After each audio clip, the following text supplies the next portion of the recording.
The American-Canadian Coors Tour ran their 5th race of the season at the newly renovated Thunder Road before a huge Memorial Day weekend crowd. NEMA Midgets put on one of the finest shows of the season at Star Speedway with Drew Finoro, the man on top. And the lights went out at Lee as electrical problems forcing curtailment of part of their show. The NASCAR Modifieds and SuperModifieds invaded Oswego Speedway, while the Granite State Dairy Association sponsored a great day of racing at Hudson Speedway. All of this and much, much more on this weekend's edition of Trackside, your New England auto racing magazine.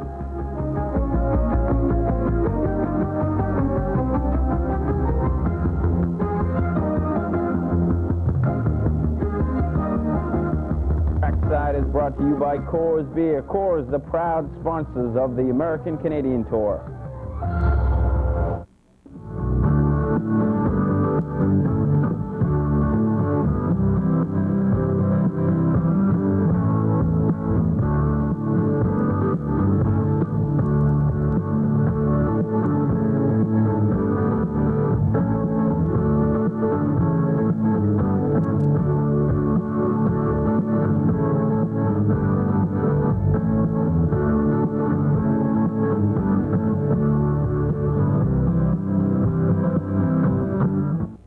Hi everyone and welcome to this weekend's edition of Trackside. I'm Bill Burt and I'm your host here for the next half hour of an action-packed show. As you saw previously, lights going out at races, car accidents. It was a crazy week. First, we go to Barre, Vermont for Thunder Road. But before we do that, let's go to some of the drivers here in this Coors race and find out who is the man to beat. No, Robbie's always the man to beat here, Dan. I mean, he's always 2 or 3 tenths quicker, and everybody just sets the pace. He sets the pace, and everybody tries to equal it. Nobody's going to beat him. Well, I don't know. If it goes by time trial records, it'll probably be Crouch. Me, I hope. You're looking at him, of course, me. I would like to say me, but looks like Robbie's about the fastest time. Cabana's, he's right behind him, and I guess we're about 3rd fastest. So I think Robbie's the guy to catch today. We'll know in a minute here. They're doing time trials right now, and it'll probably be Robbie Crouch. He usually goes pretty good here. I don't know. There's a lot of quick cars here today. Robbie's quick, Cabana's quick, we're quick ourselves, so we'll wait and see. Crouch. How about what engine do you feel will fare better, the V8 or the V6? Oh, absolutely, the V6s. And, you know, the cars just work here. They work better here. The weight's back towards the center of the car and with a bank, and it's just a good combination. The V8 cars will work if you have the right setup. It's just you got to be a lot more accurate. So the V6 got a definite advantage on a track like this. This is probably more of a V6 track. It's a handling track, obviously, because it's so short and with the sharp turns. So I think it's more of a V6 track. I really don't know. You know, we went out, we unloaded off the trailers. We broke a transmission the first lap out, so we got it back together. We went right out and we turned to 13.2, which I thought was a real quick time. So I came back and looked, and there's not a 6 down that low right now. So I think, you know, the Citgo Ford Champlain All Thunderbirds hails together, we may be right up there. Definitely the V6 because you got less torque going to the back wheels, and your tire life will be much, much better up around lap 80, 90. You still can have a good shot at winning this. If you had to pass someone, you know, you have a lot more rubber left on the track. So I'd say a V6. Well, in this little racetrack, I think the guys with the V6 have the advantage. They get the 100 pounds down on the ground and a little more snap coming off the turn. I think the V6 will dominate here today. I think the V6 will at the end of the race. You know, the V8 will be quick at the beginning, the first 9, maybe 15 laps, but after that, I think the V6 will just hold its own. V6, definitely. They got a lot faster cars. And finally, Thunder Road is a real bull ring. Do you think it will be very rough out there today? I don't know. I would say so any other day, but you know, the way we've been racing this year, there's been a lot of contact at St. Air and Lancaster, so I'm not going to say that. Every time I've been up here, there's quite a lot of physical contact on it. These guys aren't expecting you down inside of them, and you get it in there, and then you're in so deep you can't get out, and then you got a mess. It's always rough out here. You know, it's not that the guys are trying to be rough. It's just it's only 2 lanes of racing room out there on the straightaway, so it's definitely be some paint swapping today. I think it's going to be, but I hope it's not. You know, we've had 4 races now, and in all 4 races there has been some contact, a lot that's not necessary, and I just hope that today everybody uses their head and we put a good show on for the crowd and the fans. Well, Dan, it always is. You know, Thunder Road, you know, it just goes down in history as just a rough place in a bull ring, and I guess it always will be. I think when the guys come to Thunder Road, I think most of us now all realize that you're going to have to settle in and drive a pretty heads-up race. Most of them, from what I can see here in the pits today, are mostly veterans, and I think it'll be a pretty clean race. It's always rough here. There's not a lot of room to run. It's always been that way. It probably always will be that way. The front wall's tough. If you get into it, you climb it. There could be some problems here today. Absolutely. I'm sure it will be. Well, some interesting comments that set the scene for today's race, and let's go to Dan Wolfe for the summary. A clear, dry summer day and a capacity crowd in America's granite capital, Barre, Vermont, for event number 5 of the 1988 Coors Tour, the Granite Association Memorial Day 100. In the qualifying events, defending champ Robbie Crouch notched yet another AccuTrack speed trial with a fast time on the tight quarter-mile oval of 13.046 seconds. In the heat races, event number 1 went to the Canadian auctioneer Yvonne Bedard in car number 9. Heat number 2 went to young Rick Craven of Gardner, Maine in the E.J. Prescott Buick. And the third heat was won by Robbie Crouch in the Turbo Blue Buick. In the semi-feature, the 35-year veteran from Quebec, Jean-Paul Cabana, was the winner. Jean-Paul, you were very fast in qualifying. How about the 100-lapper? That depends, you know, the track is very slippery today, especially. That's the repair, they make a lot of repair on the track, and that's full of dust. They try to clean the inside, but see if somebody passes inside of the track, you know, they put some dust on the track. That's very hard for the tires. There's so many people, I'm sure they have problem with the tire about after 65, 70 laps. The tire, today the tire used like hell, you know. We never see that before here. Robbie, you've been fast all day. How about the feature race? Well, I've been fast off and on, and hopefully the feature will be one of I'm on. I don't know. This has always been a good track for me, but it's a question of staying out of trouble because there's not a lot of room out here, and you know, the car seems to be working good, so I don't think we'll have any problem there. It's kind of hard to judge how everybody else is running though, because you know, it's close quarters in the heat race, so you really can't get an idea who's strong and who's not. I'm sure Cabana's running strong though. Paul, you've been fast off and on, I guess. How about the feature race? Well, we're making one more adjustment, Dan. The car was a little tight in this last semi, so the guys loosened it up a little bit for me, and we're going out with a green tire on the right front. So talk about rolling the dice and hope they come up 7s. Well, that's what we did, so time will tell. You had a crash in the semi-feature. Have you got the car fixed? Yeah, the car's all fixed. It was all cosmetic, Dan. The car's structurally wise didn't hurt a bit. Do you think you'll be able to get in there and run for the lead? Oh, I really think we can. The car's working for us. Consolation race, Mo Tweedy in car number 81 and Jack Bateman in car number 27 set off a chain reaction that involved nearly the whole Concy field. Bateman was hospitalized for observation. Larry Hebert, driver of car number 58, was uninjured. Larry, you took a real hard shot into the side of Jack Bateman. Are you okay? Yeah, a little sore, but I'm all right.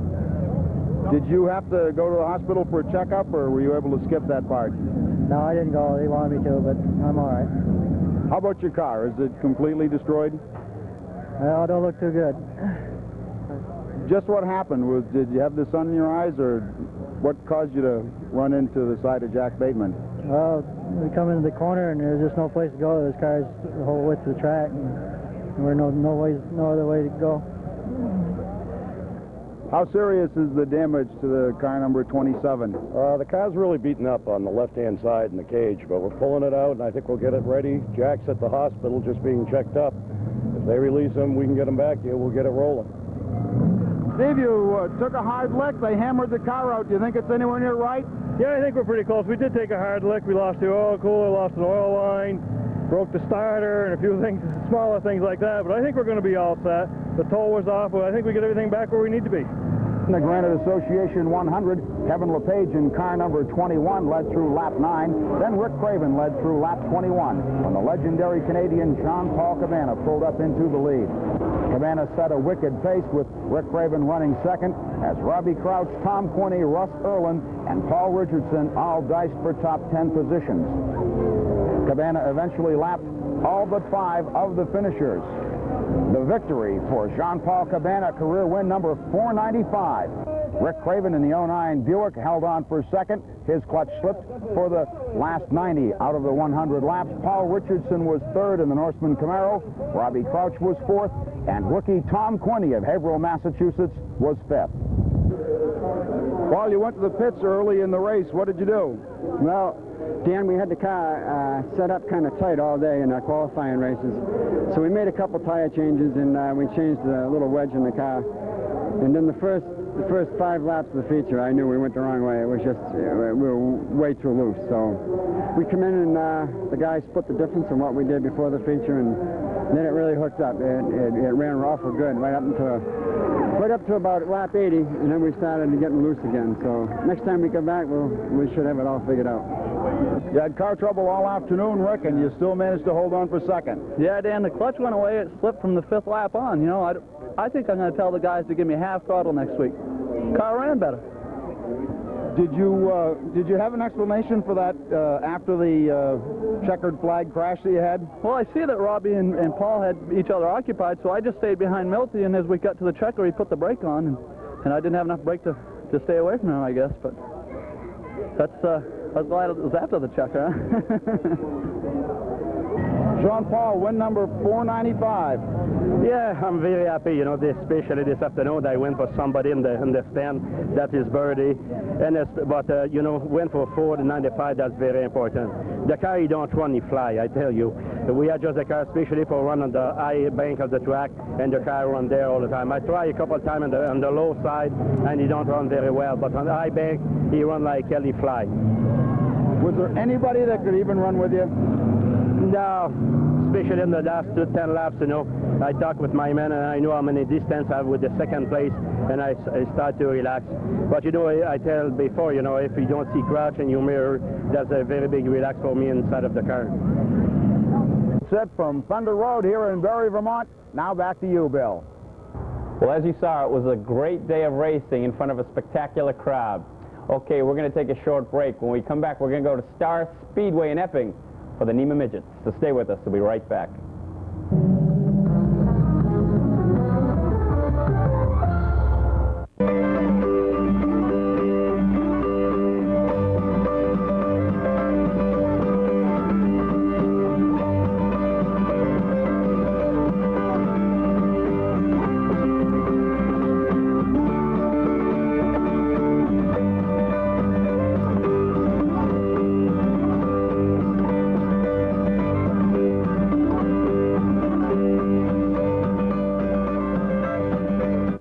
Welcome back. Well, there was a lot of racing action last weekend, beginning at Lee on Friday night, and what had to be the largest opening night crowd for the Speedway with a great car count ended up in a night of frustration for track officials, drivers, and fans alike. The infield generator, well, it decided to go on the blinks, similar to what happened at the Boston Garden a week or two earlier. And finally, well, the Supers took to the track with temporary lighting on the back straight. The racing was good, with Mike Douglas taking the win on the 35-lap feature. Unfortunately, the Pro Stocks weren't as fortunate, as there were numerous spins and crashes that forced postponement of the race after only 6 laps. The race was completed last night, and we will have highlights of that on next week's show, so stay with us for that. On Saturday night, Star Speedway played host to a full program, including the 3rd NEMA Midget race of the season. Let's go to Chris Romano for that report. Wrapping things up here, the 3rd stop on the Northeastern Midget Association SM LaRusso and Sons Tour here at Star Speedway on this Saturday night. And taking down the heat wins tonight were Bobby Seymour and Drew Finoro, and therein lays some of the story for the feature event.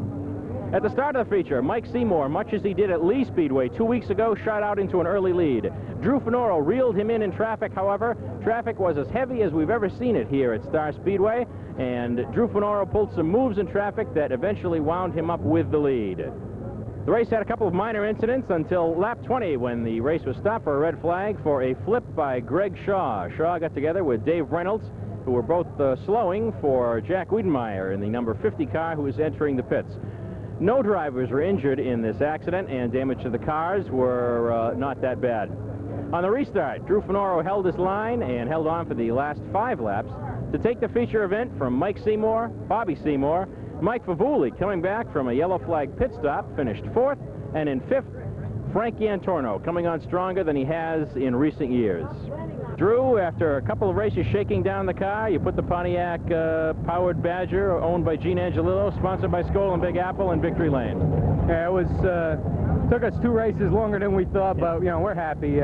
Made a few changes, and it just worked. I just hope that, you know, good news comes from Indy and that my brother won out there. So hopefully we'll await that news tonight. Drew, here at Star, the traffic was as heavy as probably I've ever seen it. What were your reactions? Because you were involved in a great dice with Mike Seymour trying to get through that traffic. Yeah, well, it's awful hard, Chris. You know, you got guys that are running for, you know, maybe 8th, 9th, and 10th. They're fighting for their positions, you know, and we come up on them, we're fighting for the lead, and you mix in one slower car, and boy, it's a mess. But you know, I'm getting a little older now, so I gotta let these young guys know that I can still go through it. We talked about this before. I'd like to ask you again. The race was red flag tonight. The race was yellow flag tonight. We had to go through a couple of restarts. And did you have both Mike and Bobby Seymour on your mind at all, because they were in 2nd and 3rd, respectively, hot on your tail? Nah, doesn't bother me. If they were in front of me, they'd be on my mind. When they're behind me, I'm on their mind. That's the story here from Trackside. New England Midget Association takes to the speedways next Saturday at the New London Waterford Speed Bowl, and we'll have a report from you from there. For Trackside, I'm Chris Romano. And a little side note, if you're wondering how to change a tire on a Midget, let's see how Mike Favuli did it last Saturday. Really quite simple. You get a few husky guys to lift up the car, change the tire, drop it back to the ground, and back off to the races. Well, the SuperModifieds were also featured last Saturday, with Russ Wood taking his first win of the season, nipping Art Rousseau and last year's champ Larry Record. Hal Albert talks with the winner, Russ Wood. Russ, it was a tough win tonight for you. Yeah, we had a few problems on restarts there. The guys were shuffling up a bit, but we finally got it sorted out, and it was a long race, but it was worth it to us. In the qualifier, you had some problems, and you spun in turn 1. And you came back into the pit and made some rather substantial changes in the car. Yeah, well, the last couple of weeks the car hasn't been quite right, and tonight when I went in for that turn, the front spring broke. We have a fiberglass leaf spring, and the car just went around, and then we found the problem and replaced the spring, and now the car's back to normal. When you climbed out of the car tonight, you was just absolutely all wet. How many laps do you think you ran, the yellow and the green? I'd say we probably ran 80 to 100, but it was pretty muggy tonight. It got hot out there. You had a substantial lead, and what were you thinking about in the latter part of the race? I just wanted to hold on to the lead. I was waiting for someone to go by us, but I guess we were running good enough to stay out front. Well, Russ, you've come a long way from the Hudson Speedway rookie division to finishing 2nd last year in the SuperModified class here at Star Speedway. Yeah, well, you got to start at the bottom, work your way up, and this year we're shooting for number 1 in the points here, and we'll just give it our best. How are you doing in the points right now? Truthfully, I don't know. I think we're running about 3rd now after tonight. We've had a few other bad nights, but this will help us out a lot. All right, thank you very much. From Star Speedway for Trackside, Hal Albert. Thank you. In other late model pro stock action, Mike Murphy took home his 2nd win of the season over Dave Samard and Phil Burrell. In the Bud Light late models, Jeff Crowley continued his dominance at Star with another win, while Dave Grantz was 2nd. In other action, Bob Cotton nailed down the street division, while Dan Horning won the first mini stock race, and Dave Matthews was the winner in the 2nd race. And on Sunday at Hudson Speedway, it was Granite State Dairy Association Day, and before a great crowd, Jeff Crowley won his 2nd race in 2 days in the Bud Light late model division. Jeff crossed the finish line in front of Pete Fiandaca and Oscar Leclerc. In the V6 Supers, Bud Crotty Jr. took home his 2nd straight win over a hard-charging Ted Parker. In the Thunder division, Rick Gilbert the happy newlywed took top honors. In the Class A rookies, it was Paul Masson with another win, while the Class B rookies went to Ron Baldwin. A very familiar face for our trackside cameras, Annette Joyce won the Strictly Stock feature. And on Monday, in the pouring rain, Hudson played host to the Twin Enduros, with Jim Dunn the winner on the first and Ken McEverlane the winner on the second. And remember, tomorrow will be the annual Bruins Day at Hudson. Well, besides the Coors Tour action up at Thunder Road, there was also the first Flying Tiger features on Sunday. The action was wild in the low handicap race with side-by-side racing throughout. Then on the restart, Pete Fitzgallen and Clem DeSpault got together, resulting in this wild ride down the main straight. Finally, car number 57, driven by Jim Barton, took the win. In the high handicap race, again, a lot of action on the track, with the win eventually going to Jim Gallison. That wraps up much of the action from this past weekend, but not all of it. When we return, we're going to go to Oswego Speedway for the running of the Super and NASCAR Modified. Stay with us. We'll be right back.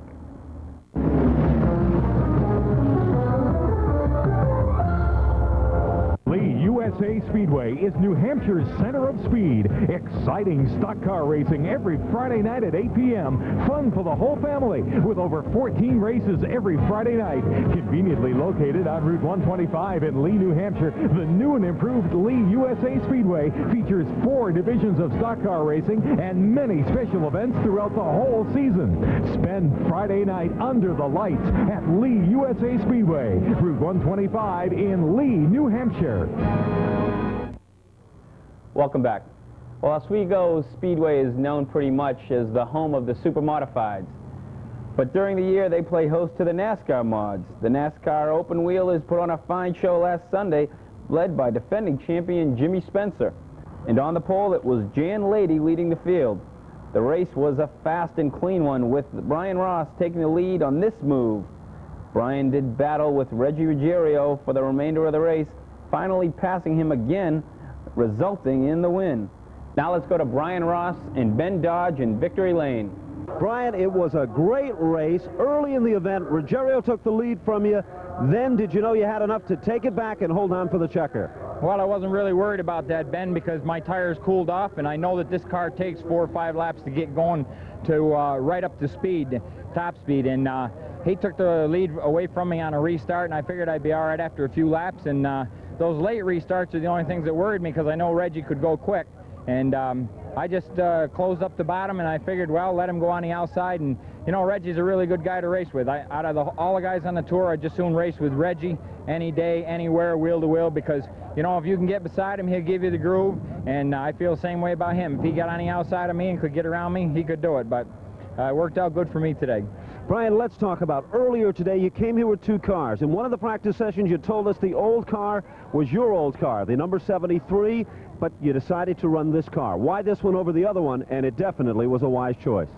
Well, you know, this car is the car we always bring to Oswego, and the other car did feel good, but there was one factor that made us run this car the most. Both cars felt fairly equal, and the performance technology engine in this car is about due to go back for a rebuild.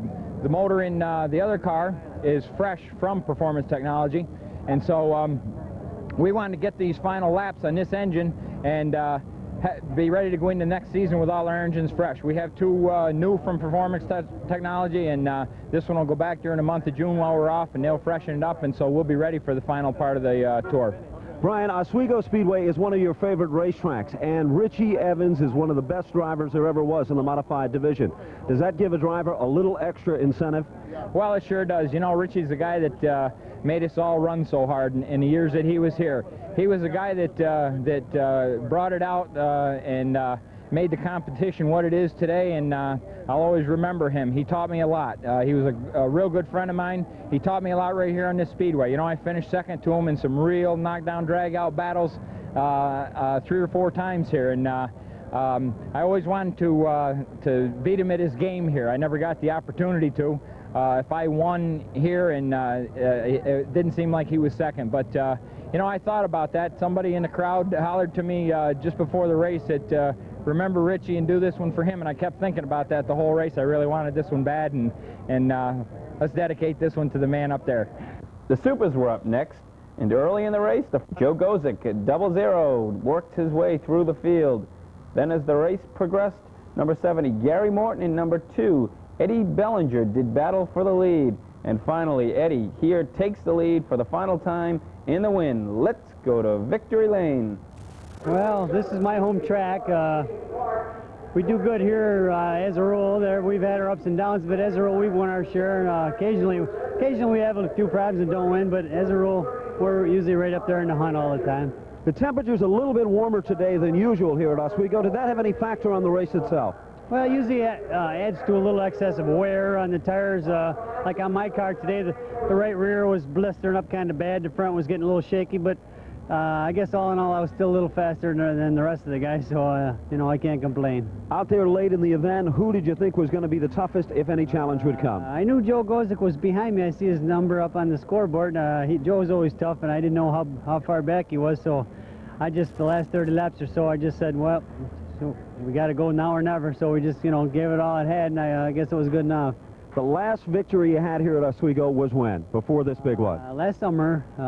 Let's see, last week I got second, the week before I got third. Around, I don't know, last summer there. The Grand National North Series appeared Sunday at Oxford for the second race in a row, and for the second straight week, it was the Saturday night legal racer Mike Rowe for the win. Dale Shaw finished second, while Jamie Obey was third. Okay, now let's go to Dan Wolfe for our weekly Coors ACT report. Take it away, Dan. After 5 events, the 1988 Coors Tour, alive and well. Things are very strong on the Coors Tour. Capacity crowds, full fields of cars, and competition on the track that is just absolutely fantastic. More than you would expect, and some surprise runners on the Coors Tour. Of course, the 1985 Rookie of the Year on the ASA, Russ Erlin. He is a strong runner, and he will prove to be a contender on the Coors Tour during 1988. But other drivers that we hadn't looked for to be successful early, Jeff Stevens from Kennebunk, Maine, running extremely well. He's tied, or has been tied, with Robbie Crouch for the Coors Tour points lead.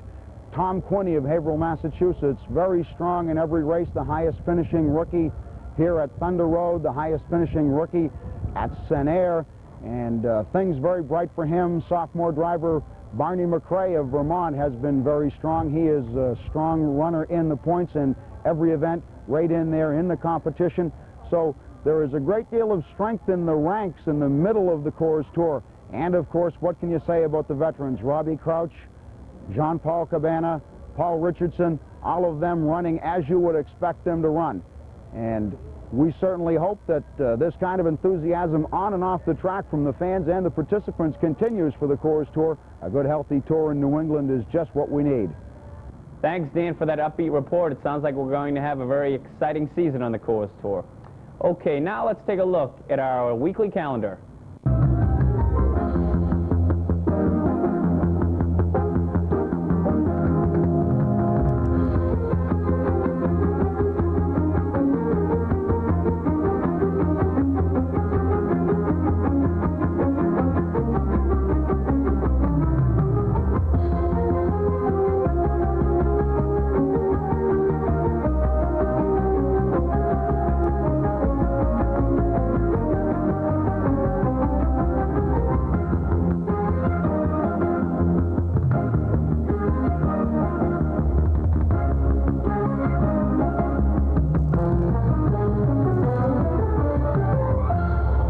Remember, a full program tonight at Star with the Supers, and tomorrow, well, the Boston Bruins invade Hudson for a very fun day, so you might want to get out and root on the Stanley Cup Finals, who gave us a great, great season.